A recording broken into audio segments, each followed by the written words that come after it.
The fold takes place on the ancestral, traditional, and unceded Indigenous territories of the Mississaugas of the Credit First Nation and the traditional homeland of the Wendat, Anishinaabe, and Haudenosaunee nations. This week, as we spotlight stories on stolen land and as we celebrate 10 years of change, we invite you to celebrate the journey of time and the lessons you've learned along the way. We hope this power of storytelling and the events you see at the Festival of Literary Diversity foster new ways of thinking about your own journey. We hope they inspire a love for reading that fosters a culture of empathy. Whether you're here in our virtual space or whether you're joining us in Brampton, we're so glad you've come. We hope you enjoy the power of the written and spoken word.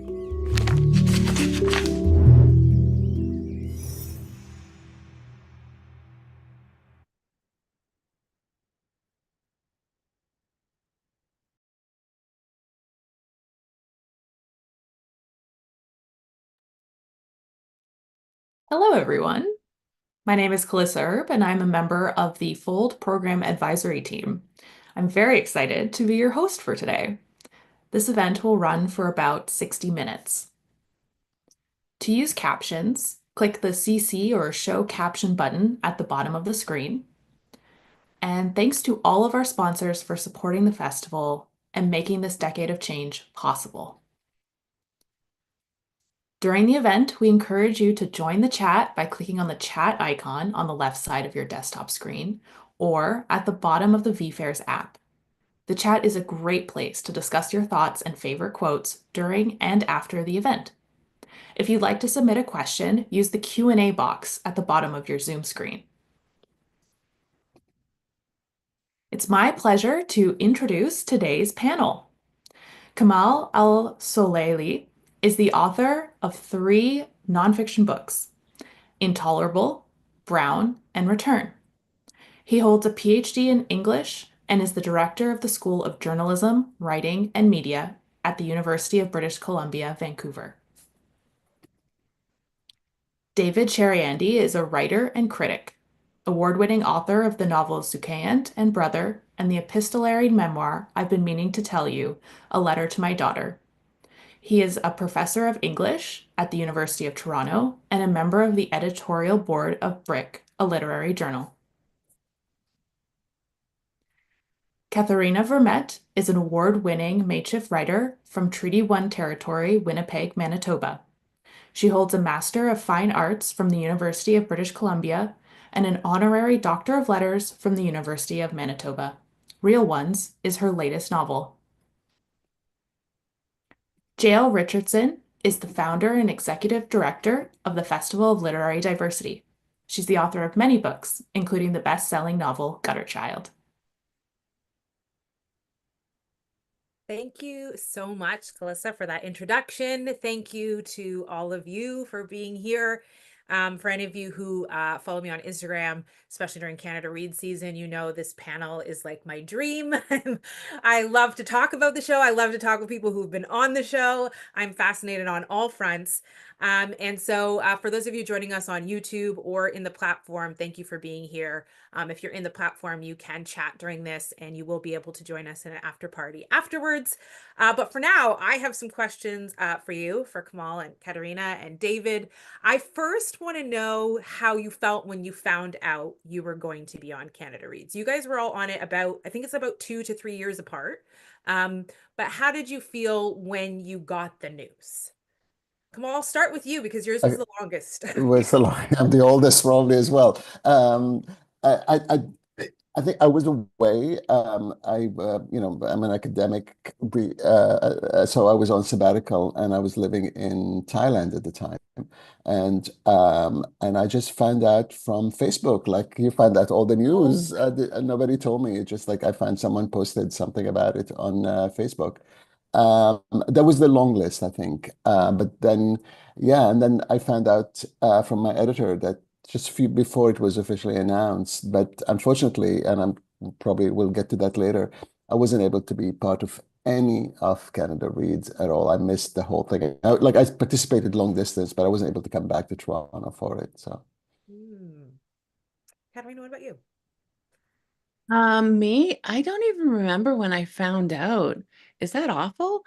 That was 2016, Mhm, which is ridiculously 9 years ago. mhm, And it was when The Break came out. So it was my first novel. So everything, it was like this explosion of things. And it was just, I couldn't, I was so honored by all of it, but also so overwhelmed by all of that stuff. So I remember when Canada Reads happened, and it was like, okay, it's only the long list. It's okay. No, I don't have to do anything. It's okay. It's okay. Because it was such a panic because it's such a big deal. Like I've always I'm not a watcher of Canada Reads. I have an emotional reaction to that kind of thing. And I can explain, but it's such a big deal. I always watched it like the hockey playoffs. Like I want to know who won the next round, but I can't actually watch the game because I'm too stressed out. Um, so I so actually getting it was just I was floored, and I was um paired with Candace Palmiter, who's now resting in power. And all I remember is getting flown out to Toronto like right before my 40th birthday. And I had to fly out to Toronto and do all this hair and makeup stuff at CBC and like not looking like myself at all. And do this flurry of activity. And then I had to like fly back in time for like my birthday brunch. Um, and it was just this whirlwind of a time. It was absolute, like, yeah, I felt they treated me like a superstar. It was amazing. It was That's such amazing. a cool experience to have on your first book, to It, see that flurry. yeah, it really, really was. It was CBC, so they always treat you like Mhm. they treat everyone so great over there. It's so good. I still remember when yours got voted off. I feel like it remains one of like the top five most controversial vote offs of like Canada Reads history, just in terms of the way people responded and the surprise of it. Like it is for sure when we talk about day one books that got voted off, it is the one people are like, I don't want to talk about the break. Like I'm not ready to talk about the break. And I might just be projecting because I was like that, but with all your books, in some ways. And so it's really fun to be able to like hear that side of it for you. David, what about you? First, completely agree with you, Jael, on that's how I felt about the break being voted off. Right. And I feel a lot, I share Katerina's sense of first being honored but then being thrown into a world that is not my world. I'm so used to being alone, quietly writing, and not certainly not thinking of myself as being in front of a camera and being for a moment, for a little while, a minor celebrity, and paired with a genuine celebrity to discuss my book. So yeah, it was extraordinary. It was bewildering. And there is an image that captures my how I felt. It is, I think, the most awkward photo of me that CBC still posts all the time. When they want to talk about me, and I remember being made up and like this real heavy makeup on me, and then being asked to just relax, like try to relax, and my expression is like I'm holding the book and I'm like. And then they snap the photo, and every time people see it, even my partner, who's so so supportive, so always so knowing that I'm so it's true. I feel pretty shy about appearing in front of cameras and doing certain events. So she's always very kind, but she looks at this photo and says, "That is not a good photo of you." Can you do something about that? Can you ask them to? Scrubbing from the internet, going back. Yeah, yeah. It's like it's too late. It's gone out there. They own it. It's It always, yeah, it pops up all the time, and but it captures the mingled feelings that I have, and especially I was just quite tense at first. Yeah. It's so interesting when we put this lineup together. I feel like the three of you are some of the most beloved Canadian writers, but also some of the most humble, kind of quiet, I might describe in some situations. And so I'm curious about your thoughts about Canada Reads in general, like whether you normally watch it or how you feel about the show. Katerina, you talked a little bit about like how you interact with Canada Reads. Maybe you could, this is your chance to expand on that. Expand on my anxiety and how I deal with it. I always watch. I always love to pay attention to what's going on. I mean, I always pay attention. I don't watch. I can't watch. It's too, when people argue, I become, you know, the little child of divorce. I'm like under a blanket somewhere, especially about books.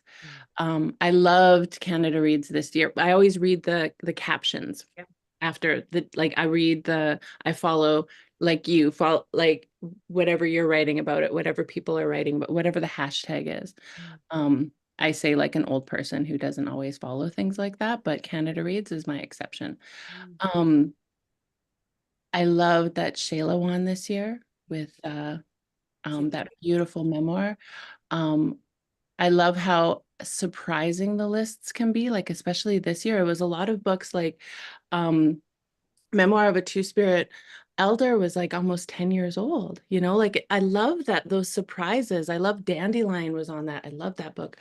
And it's out of nowhere. So it's so different than a lot of the awards that come up in our world where, you know, you kind of, it's surprising. And I really like that. I really love that when we go to other places in the world, when we're lucky enough to go someplace else and we talk about Canada Reads, everyone is so shocked that this big reality show in Canada is a bunch of people arguing about books and everyone gets so into it, like it's hockey. Because it's our hockey. It's our hockey. Yeah. Yeah. Yeah. David, come on. What do you guys think? David, you go first. Well, once again, I'm just going to agree with Katerina. That's something that's really special about Canada Reads. It is surprising, the list of books.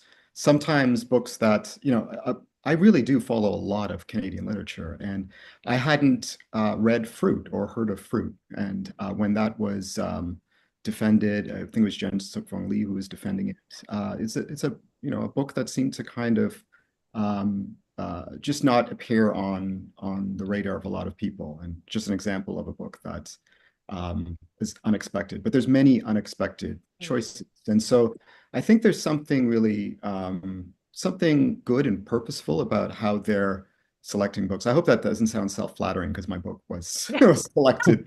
It's excellent. You would see it that way, David. Everyone else is like, all good books. Yeah, I know they really do a great job. But I, you know, I'm torn about the fact that it is a contest. I do listen to it all the time, and I feel all of the. My children tell me not to say feel all of the feels, but if you all of they're wincing right now. They're probably not watching, but they're wincing right now. And it is dramatic in that it is a contest, and you feel all kinds of different feelings. But it's the one thing I wonder if it could be not a contest. Could it be a collection of five books that, and then just a discussion of those 5 books, all promoted equally, and leaving the audience to decide which of the books that they're going to read, rather than declaring one winner.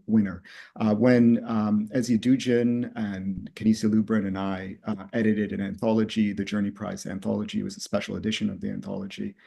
We decided we're not going to award a winner this year. All of the short stories we selected were going to be just included and declared a winner of the prize. But that's, I don't know, maybe that's utopian. I understand how it works kind of in terms of drama. And maybe that's the logic behind it. But somehow I yearn for a world in which the discussion of books is not a contest. It's something else. I mean, that you're in media, that's your realm of expertise. What do you think about Yeah, I mean, the journalist and the writer author in me are in conflict over this one because the journalist in me knows this is how you get eyeballs. This is how you get people listening. This is how you get people then going into the bookstore and looking up books because they get fired up about the discussion. But obviously, I'm with David on that one. Like the author in me saying, like, you just put us in a wrestling match, and if you've written, in my case, my first book was a memoir, and it's the one that was in Canada Reads, and it's a very vulnerable thing to write a memoir. I know you publish it, so you take your chances, but to have discussions about your family in such a public way, part of me was saying, oh, I didn't sign up for that. I signed up maybe about the literary merit of the book, not about.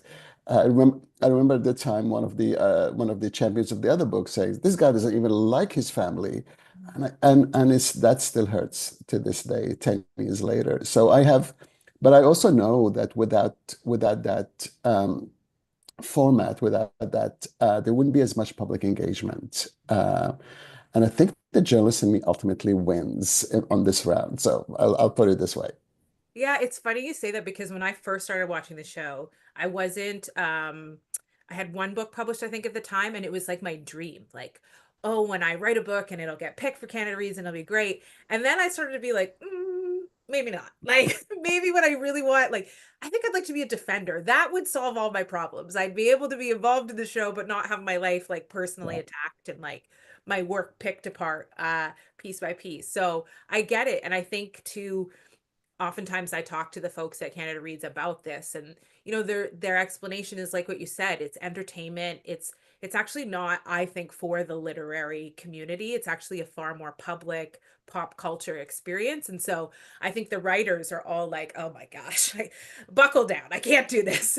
But the people who watch, like my family, who are not necessarily writers but are readers, they love it. And one thing I always say is the 5 books that are selected for the show win. They all win. They all end up on the bestsellers list. And the winner isn't always the bestseller of the bestseller. So it's not really on the economic scale like this grueling competition in which there's one winner and everybody else falls apart. Like those 5 titles do phenomenally well. The Break, I remember, was the bestseller out of all 5 of the books that year. So it is that thing, that conversation that churns. I want to ask you, you mentioned a little bit about the defenders, and I want to ask about your relationship with the defenders. If during the show, before, maybe even after, if there was a relationship in any way with the defender who was presenting the book, or if it was sort of you like finding out after the fact what was going on in terms of their defense of your book.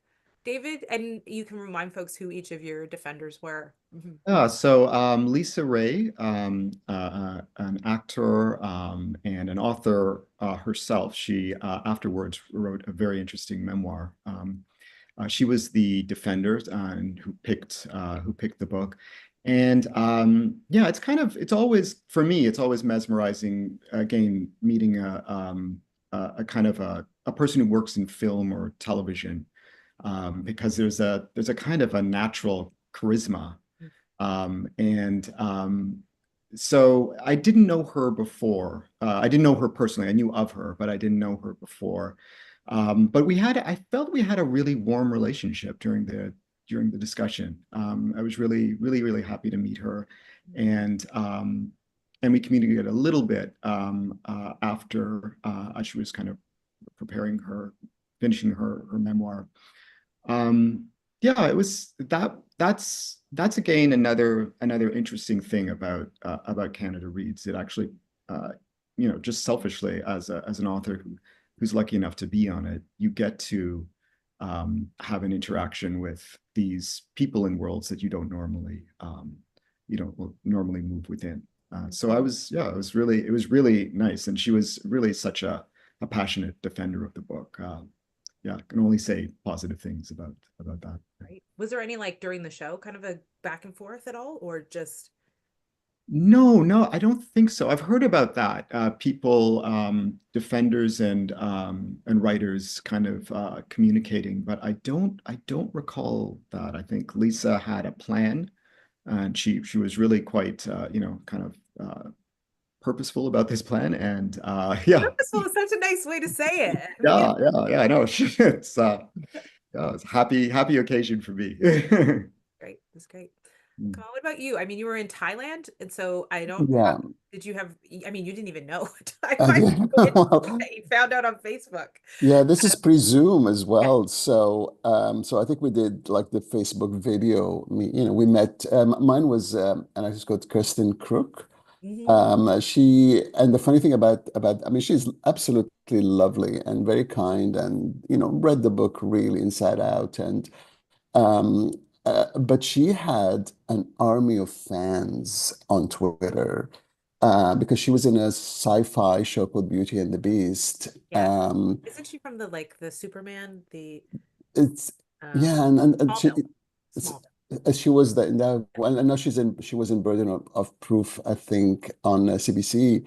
So like she had a cult following that championed my book on Twitter and on social media and bought the book. And but I have to say, some of them, with all due respect, were unhinged at the same time. They were obsessed with her, and I got sort of tagged into all their conversations about her, and it was an introduction into the world of celebrity, like that level of celebrity, that I felt that my book was an afterthought in all their discussions. I don't think any of them actually read the book, but I mean, mine was one of the books that were voted off on day one, but she did her absolute best, and she was an absolute delight to work with. I have absolutely no sort of bad experience working with her, except that then some of her fans lingered in my Twitter feed for too long, tagging me on questions, and then I had to do like a real cleanup of my Twitter feed afterwards. Mm, so interesting. Katerina. Oh, Twitter. Um, I'm off it, by the way. me too. Aren't we all? Um, Really? my champion was Candy Palmater, who was a Mi'kmaq lawyer, um, activist, personality, CBC person, interviewer, and she has since passed, and but was an absolute enigma of a personality. She also wrote a memoir like a few years later after Canada Reads called Running Down a Dream, which is great if anyone needs some book recommendations of how superheroes are made. Um, she yeah, I was so honored to meet her. I was so honored that she chose my little book. And she was one of those people that I met just at a really like a foundational point in my career. Like I remember we just met when all the Canada Reads the stuff started happening. We exchanged emails and conversations and met in Toronto where we got dolled up and um had an awkward photo shoot. And David, your photo shoot does not look awkward. You look lovely, Sure. but it is like I'm like holding my book and going like this, like it's awkward. I think But most authors and photo shoots are like, what? whenever you have to hold your book, right? It's like we don't hold our book. I will. Don't have your fingers touching the words. So you're like, Yeah, get it at exactly. the sides. So yeah, it is what it is.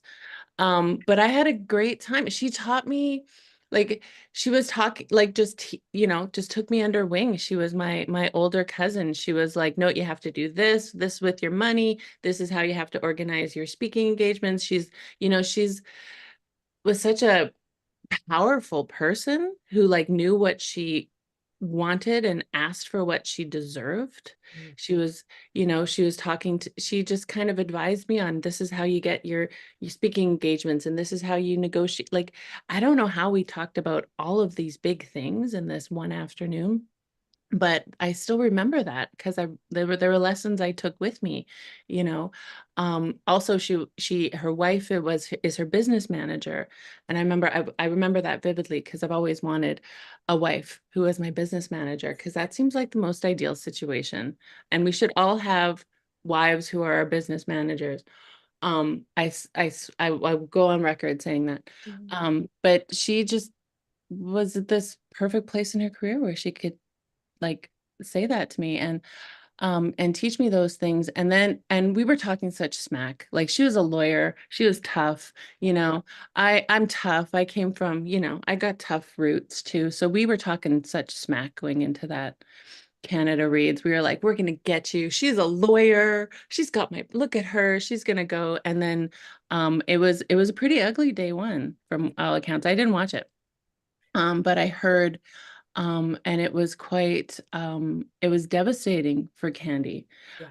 And she called me afterwards, and we were just emotional about it because the argument became about more than the book, because it isn't about the books. It is about the personality and the defender. And when things go well, it's their opportunity to shine. And I think in the last few years, it's been a lot better with letting people shine and bring their best forward.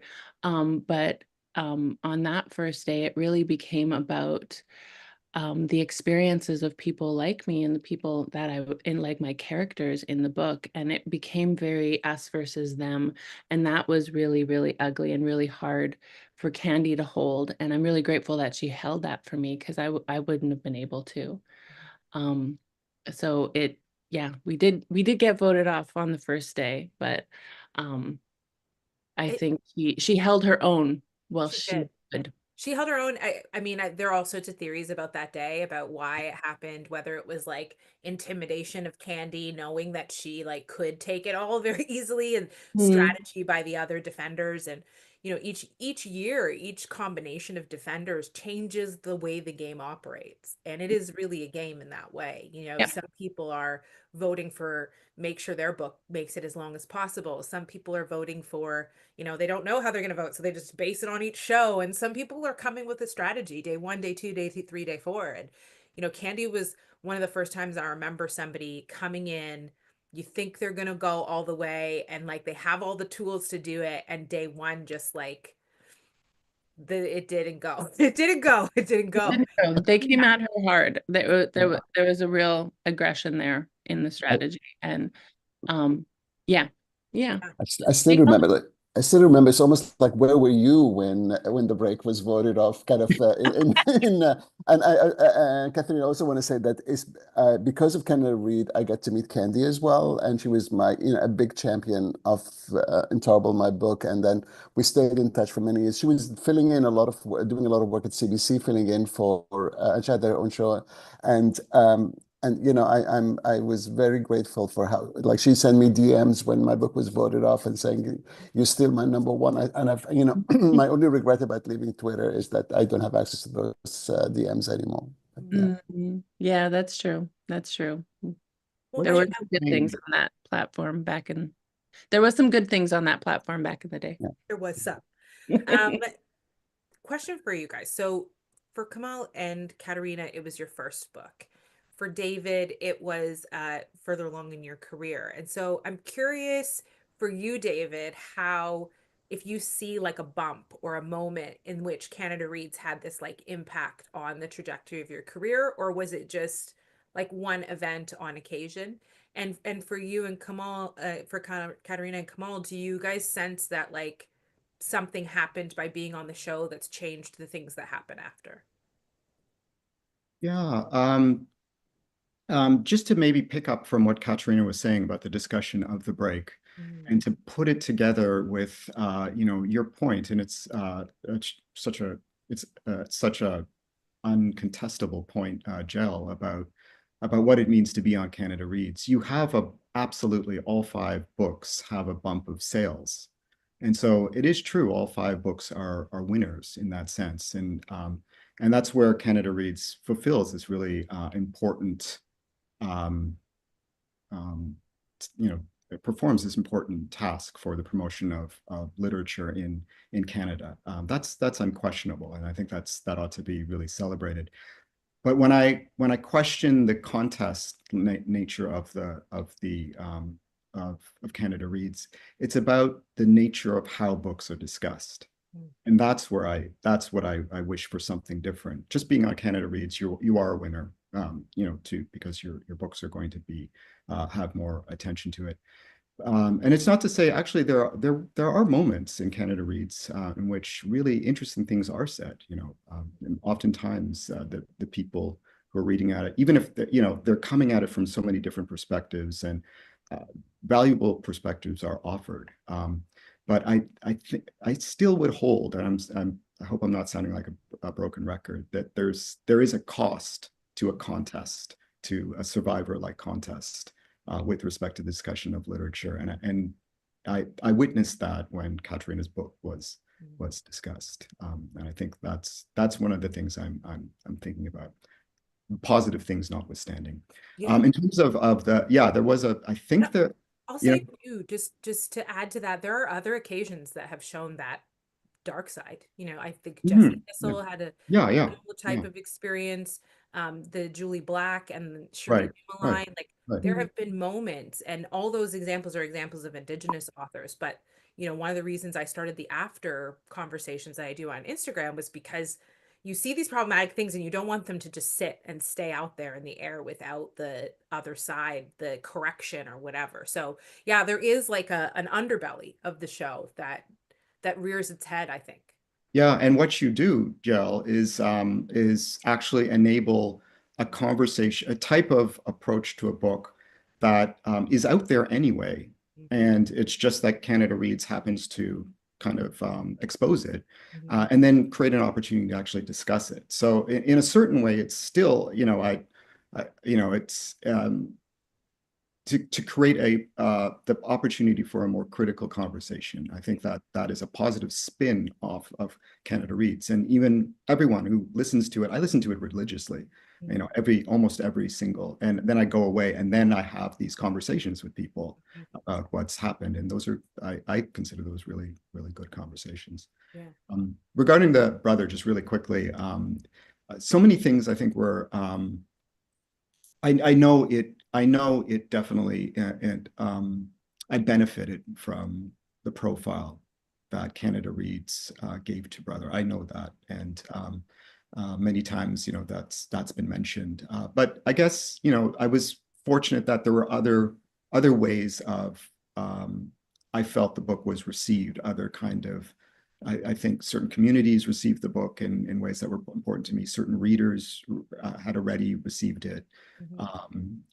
There were other prize nominations, but it was just it was a really nice thing to have that contest also, to be recognized in that way as well. Yeah. I think when the show operates well, when the criticism comes up and then a defender corrects or rights itself, the show does something really special. I think the times where things happen, I think one of the things that wounds us still about the break, not to keep coming back to this moment, I don't think in that season things were corrected. I don't think things were addressed in the way that I've seen them better addressed in other seasons. And I think that's why the break, like, I still am getting like residual anxiety from it. I think that's one of the ones that still hurts because I don't think it felt corrected within the season. Yeah, Kamal, Katerina, how, like, first time book being out there, did you see right away the impact of Canada Reads? And do you understand? I mean, if it's your first book, that's the question, right? Do you even know any different?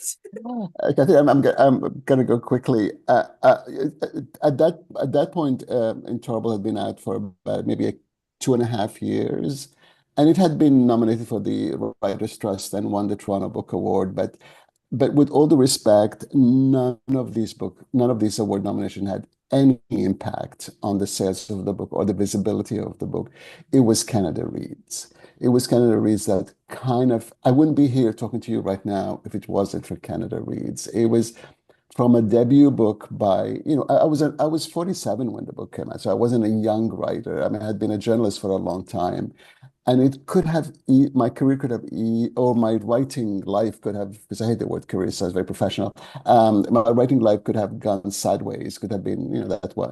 But Canada Reads, I would actually say, it changed my life. Even when my second book came out, Brown, it was by the author of the Canada Reads finalist, Intolerable. So and the sales, but it's not just the sales, however, it's years later, whenever I go to a smaller community and do readings, I remember going to Hope in BC when I was still living in Toronto, And it was in relation to Brown, but everybody in that little community wanted to talk about Intolerable because it was the Canada Reads book. And they were asking me a question, how's your family? How are things in Yemen? How can we help? So I will always be grateful, both for personally, but also for Canada Read for putting, what happened in Yemen and the civil war and everything on the map. Most Canadians would not have been able to. Most who read the book probably wouldn't have been able to put find Yemen on the map at that point. Yeah, it's true. I mean, as difficult as it can be, there also was this, like, for my experience, there was this brilliant conversation that was happening where people were understanding why that was not the conversation we should be having. We shouldn't be pitting ourselves against each other and doing the kind of this oppression Olympics or whatever it was that was going on. We should be talking about things in and honoring an experience that just because it's different than your own is not better or worse.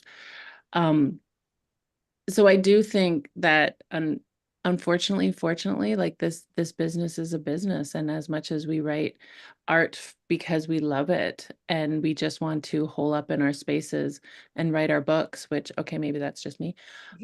But you put the book out in the world and you want it to sell. You want it to sell so you can make your publishers happy and you can feed your kids and all of the things that you want to do. And with that in mind, Canada Reads is the gold star. It does get the book sales, it does get the bestseller lists. I don't know if The Break was on the bestseller list. It was just released a few months before, but I don't know if it was on the bestseller list until Canada Reads happened. And then after Canada Reads happened, there was a very different trajectory that happened in my career. My writing life. But the career part, the business part, because the Sure. business part becomes about, speaking engagements and, getting invited to things and selling books. And it's all about selling books, which is kind of ridiculous in the whole art making, just like awards and Canada Reads and stuff like that. It's all ridiculous because each one of these books that are made anywhere, they're all on their own. They're perfect in their own way. To pit our books against each other is kind of ridiculous, right? But yeah, you want to, make the mark as you can. And I am so honored that I get to do that and that I actually have, can feed my kids by, writing silly things on paper. But yeah, so it was very much a different game that I was playing after Canada Reads, as difficult as it was. Yeah, it was it worth it? I don't know. I don't know. That's interesting. Maybe. I mean, for the selling part, yes, I totally get that. But yeah. And I think it has changed. I have to say that. I have had conversations about Canada Reads in the earlier days. And I remember I did a panel with Cherie Demeline and Tracy Lindbergh a few years ago in Toronto, really talking about kind of these problematic things that all of us Indigenous authors on Canada Reads experienced. And, a memorable one, like you mentioned, was Jessie Thistle from The Ashes a few years ago. I do think that there has been steps made to correct that. And I don't think that's anything I've heard of in the last few years. So as much as I'm, criticizing some of those other situations, I do think that there's been moves to remedy that and make it a safer place for all of us. I agree. Speaking of progress, I wanted to finish. We have a couple questions in the Q&A box that I'll get to next. I wanted to ask, it's Fold's 10th anniversary. If folks are tuning in on YouTube and don't know, it's the Festival of Literary Diversity. We've been doing this for 10 years. All of you are in the industry in some capacity, either as teachers, and I know, Katerina, you've gotten into publishing now. What sort of, what do you think of when you think of these last 10 years? What feels like, what's the kind of vibe, I guess? Don't tell my son that I said that either. He's like, you're not cool, Mom. I'm not trying to be cool. I'm just trying to have a conversation. But yeah, what's sort of your feel about the last 10 years, about change and progress, if there's been any, in publishing? You're gonna get us into trouble, Jay. Well, I want to start with something with you, Kamal. I remember you were invited to one of the early festivals. Yeah. I remember asking you to do a workshop, and Mm. you were like, "Oh, I've never been asked to do a workshop before." And it still, to me, resides as one of the pivotal moments in realizing Yeah. someone who had this long career in journalism who had never been asked to teach. And it was one of the things that I remember from that time was that when BIPOC folks, we were always being asked to talk about our identity, and we were never put in positions to talk about craft, to say like, this is how you write good characters and good setting, and this is how, you not, there wasn't a lot of that. And so Kamal, that Yeah, I memory, remember that. it's Yeah. very, And I think, Catherine, you were in that 2017, you were in that same lineup. I remember. Um, I feel like the last 10 years have been a roller coaster, to be honest. I feel like there has been an embrace of diversity and giving the spotlight to to writers from different backgrounds and cultural and experiences. But I've, and then it kind of peaked around 2020. But I'm beginning to feel a pullback a little bit, I have to say. I'm beginning to feel that the rhetoric around EDI and the rhetoric around diversity and the rhetoric around trans issues and gay, LGBTQ issues and indigenous issues uh, is shifting, and it's making me really, really nervous at the moment. I feel like I feel like a lot of progress has been made, and a lot of progress is being erased at the same time. So this is my summary of the last 10 years in one sentence. have thoughts. Mm. David or Katerina, any thoughts on that? I mean, I will say this. I think one of the reasons that's happened, I don't find publishing always has a great business model and a great business strategy. And so I think when they do things that are good, they can't even really measure the success of it in order to like make improvements sometimes. And so it's sort of like try this and then try this and then try this. And it's like, nothing changed. But like, what were you measuring? What were you measuring before? What were you measuring as it happened?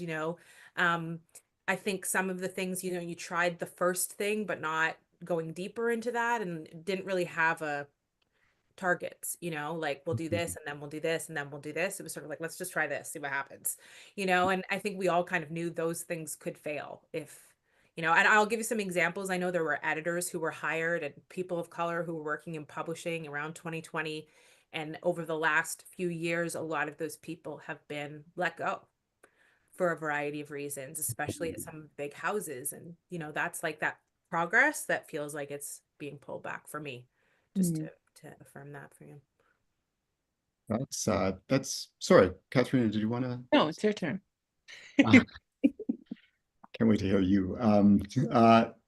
I agree with Kamal. I feel in that I share a sense that things are shifting right now, and real discomfort, even fear, for how people are thinking about and engaging with issues pertaining to queer people, BIPOC people, trans people, and and poor people. I think these are where it's we have these oligarchs have that in various places that have um, yeah it feels like a different moment, although maybe it's part of a long moment that we've been pushing against. I think all of us, really, I have to say, I'm just extraordinarily honored to be on a panel with Kamal, with Jael, with Katerina. People, each of you hold a knowledge of a longer struggle than this moment, and and so I think that that knowledge is going to be of great benefit in this particular heated moment. The positive thing I'd say, though, is that, in the last 10 years, of people like Katerina, who is now an editor, and is bringing her knowledge and extraordinary abilities with craft and storytelling, and again, just deep situated knowledge to the world of publishing. That's an amazing thing. And Jael, this festival is only one aspect of the work that you've done. Really lifted up so many people that that I care about, and I've seen the fruits of that in who now is writing. Working in those classes where creative writing is taught, working in those places where literature is taught. Those shifts are part of are due to this long struggle that I think all three of you really, in different ways, really embody. So even though I am concerned about this moment, I know that there's another story to be told, and that gives me hope. I agree. I mean, there's always criticism to be had, but I do find, like, the Fold, even I can speak specifically, we've received great support from the publishing community financially. Like, that has made a huge difference. I think there are structurally things that I am, like, desperate to see changed and shifted, and those are the things that I feel like it's going to be a long ride for that stuff. But in terms of people embracing Fold even and allowing this to happen, it's been such a gift. Katarina, what about you? What about me? I mean, I feel both of those sides. Because on one hand, I feel like we are in such a completely different world than 2015. Like, when I think of 2015 and CanLit, I think of the dumpster fire that was the appropriation prize. That's 10 years this year. And from that, like, speaking of good things that happened on Twitter, I remember that was the rise of Alicia Elliott and her, and all of the things that happened. The Indigenous Voices Awards happened from there.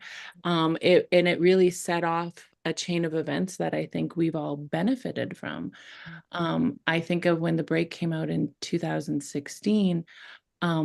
The year before that was Tracy Lindbergh's Birdie, but that was during an era where there was one or two Indigenous books nationally published a year, right? And now I don't even know all of the Indigenous books that are published every year. I love that. I love that I can't keep up. I love that there's been a few years of just absolute golden age kind of work that's being done, like, there's so many, you can't keep up. When you can't keep up, it's a great thing, because that means there's more than enough, or at least there's more. Because I don't think we're done. And I think that, I mean, as much as it looks very diverse in literature, when you look at the grand literature, like capital L literature anyway, is quite diverse. But when you look at the grand scheme of literature, it's still kind of monochromatic in a lot of spaces. There's still a lot of, like, shaking up that we need to do, and there's a lot of work to do. And in the last few years, we've seen such this like, just overpowering pushback against all the good and the progress that's been done in the world, and it is frightening. And I remember years ago being cocky about Canada is safe and Canada's not, like, down there, and I'm not like that anymore, because none of us are safe, and this world requires such an extreme response from us, because there's so much work to do. I will say, though, in optimism, because I do try to get back into optimism, because we have enough of the other stuff in the world. During this time of golden age, if we can call it, I've seen a lot of movement of queer folk and POC folk into positions, into those gatekeeping positions, like on editorial boards and as editors, and yes, some are losing jobs, but also there's always new hires that are happening, and they're exciting hires, like like, and I was recently, last week, the Globe and Mail did an article about those of us editors who are those of us authors who are now editors. So, like, it featured me and David Robertson, and of course the OG Dion Brand and Vivek just got hired over at Penguin Random House Canada. Like, these are exciting moves, and they're going to make amazing books. So I do think there has been a movement in the last few years of a lot of those positions and a lot of those celebrated queer folk and POC folk who got, you know, a little bit of notoriety. They moved into those positions as like gatekeepers, for lack of a better word. And we're still there. So we're still able, those of us who are there, like, our job continues to be that maintaining the line and towing the line. And you know, my goal is to publish the books that I want to see in the world, because someone was mad enough to give me this job, and that's what I get to do now. But with, you know, within reason. It's, you know, sometimes I get told no, but whatever. But yeah, I mean, it's mixed, but it's definitely, we're coming into, I think we're gonna come into a very long, dark decade of a lot of things changing again. And when we have this conversation in 2035, which is not a year that should exist, I hope that we are still able to be optimistic in places. I love that. All right, we do have some questions.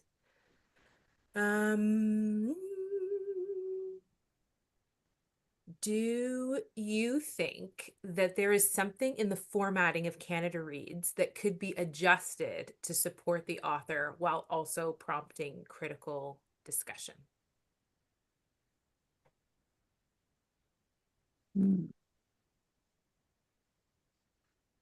Great question.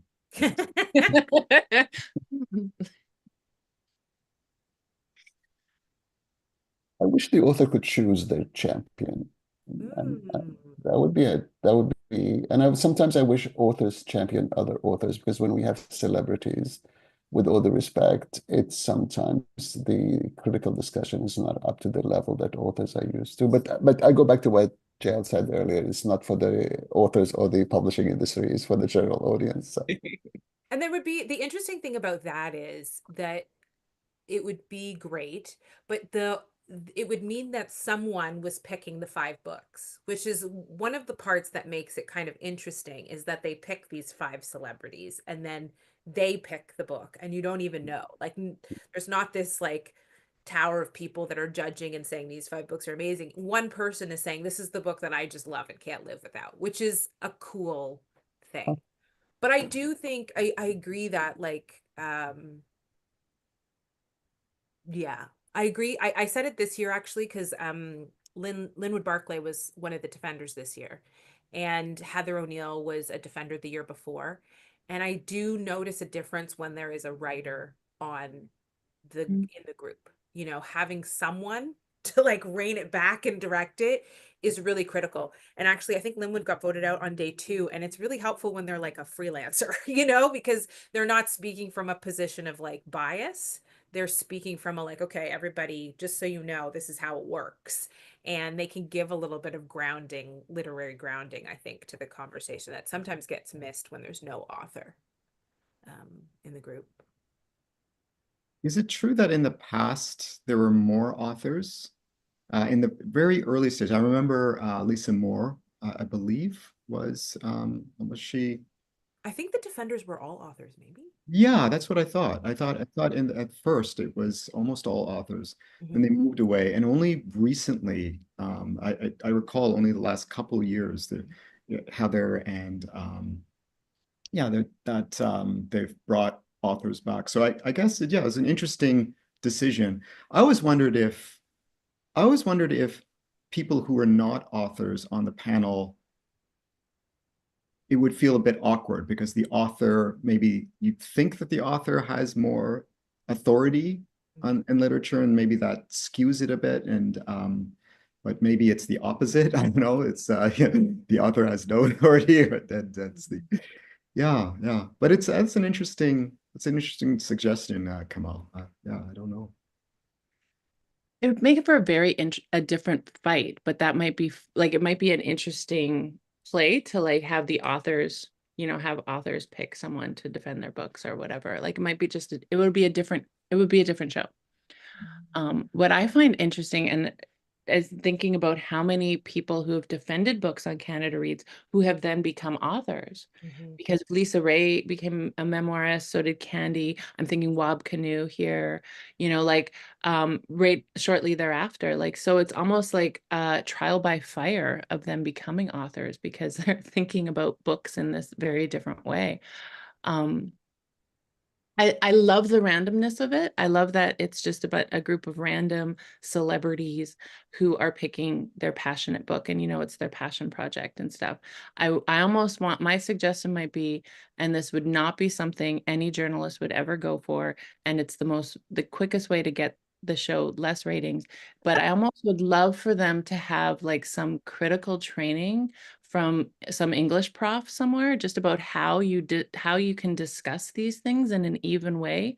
Whereas, I just remember, us English geeks, this is my undergrad, but we can get it. We got into some good fights. And like, if you're really into, like, you don't have to get down and dirty about it because you're not talking about whether something is good versus not good, or whether, someone's socioeconomic situation, or whether or not a memoirist dislikes their family or something appalling like that. You're talking about the techniques. You're talking about, the deep arguments, and there's something, maybe it's because it's an English profs and, we're always on our best behavior in front of those folks. But yeah, it's just like kind of this decorum, this place of decorum that kind of, I would love for it to stay in that. If it stayed in that realm, I could watch the shit out of that. I think that's brilliant. I think, even a very simple directive, like it's about the text. It's not about what you imagine of the author, or can we, let's start there. Of course, it's about issues surrounding the text, but maybe, but I'm sure, yeah, I wonder if they're prompted. I'd hope that they're, yeah, well, but you know what? I think something like that would be really productive. Yeah. But something like, well, and then, yeah, I don't know how interesting the rest of everybody would be at, but I love that stuff. I want to get down. I want to talk about sentence structure, you guys. Let's argue some Oxford commas. Yeah. Let's get down to it. I love that stuff. I do think, everybody who's watched my segments knows, like, the comment that like makes me cringe is the one that's, I like this book because it's nonfiction, which means it's true, or this book is better because it's true. I'm like, please debate on a deeper level. That's always the one that gets me. I think this is super fun because we'll have lots to talk about in the after party.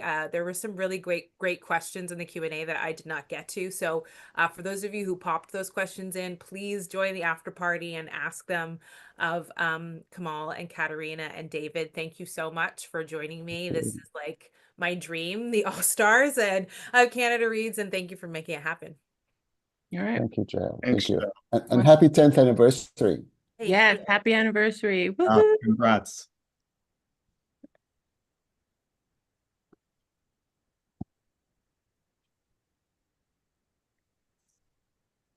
Yeah, thank you so much, Katerina, Kamal, David, Jael, for such a nuanced and thoughtful discussion on Canada Reads. I will definitely be thinking about this for at least the rest of the day, if not the rest of the week. And as Jael mentioned, after this event, the authors can be found at the after party roundtables on the VFairs platform. Space is limited, so we do hope to see you there. Another Story Bookshop is our official bookseller. From now until May 15th, you can get a flat $10 shipping rate if you spend over $50 at Another Story Bookshop and include at least one Fold 2025 title in your cart. Make sure to use the promo code that you see on the screen, Fold 2025, in the notes section at checkout. Reminder that the recordings of the festival events will be available to watch and rewatch until June 30th. And be sure to visit our exhibit hall where you can find literary agencies, publishers, writing programs, and more. For more Fold, visit us on Instagram and Facebook or our website at thefoldcanada.org to subscribe to our newsletter. And you could also support The Fold by making a charitable donation of any amount at thefoldcanada.org/donate. You can also grab some amazing gear at the Fold Apparel shop. You can use the code FOLD2025 for a 10% discount until May 15th. Thank you so much for joining us.